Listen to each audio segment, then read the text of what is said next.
So the next step is working out which of those visas is the right fit for you and your partner. Now, the way that decision is made is based on a number of different things. And the key difference when applying for a partner visa or a prospective marriage visa as compared to other visas like skilled visas or student visas is there's a very subjective element when a decision maker says yes or no to one of those visas. So my opinion about your relationship and whether or not it's genuine and continuing a real relationship may be different from somebody else's. So it's really important that you get advice. In terms of getting advice, I do recommend getting paid advice.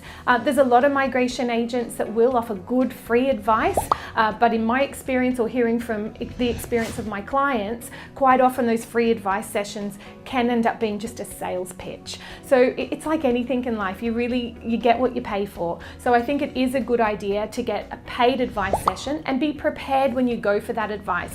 Have a chat with your partner and work out what are our key objectives. When do we want to be together in a perfect world? If processing times weren't an issue, when would we like to be together? Where do we want to be living? Where do we want to be in the processing time? And what's our budget? The reason these factors are all important are not just from looking at which visa we choose, it's looking at when are you going to be able to apply for that visa? Where do you need to be at the time of applying for that visa? Are you going to have enough evidence? And are you going to need the ability to stay working, either whether it means work rights in Australia or work rights overseas? So they're the kind of questions that you really need to be bringing along for your advice session when you have your one-on-one with a registered migration agent. The other things that you can come to the table are talking about the kind of relationship that you have. So for example, when you met, whether you've combined your finances, whether you've introduced your friends and family to your partner.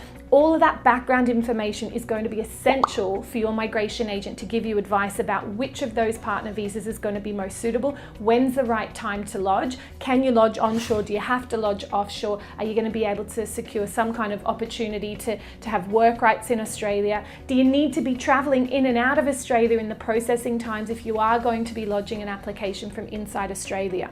So there's some examples of all the questions that you need to be asking your migration agent. Again, I think it is paying it at a very minimum, pay for advice or get a one-on-one advice session.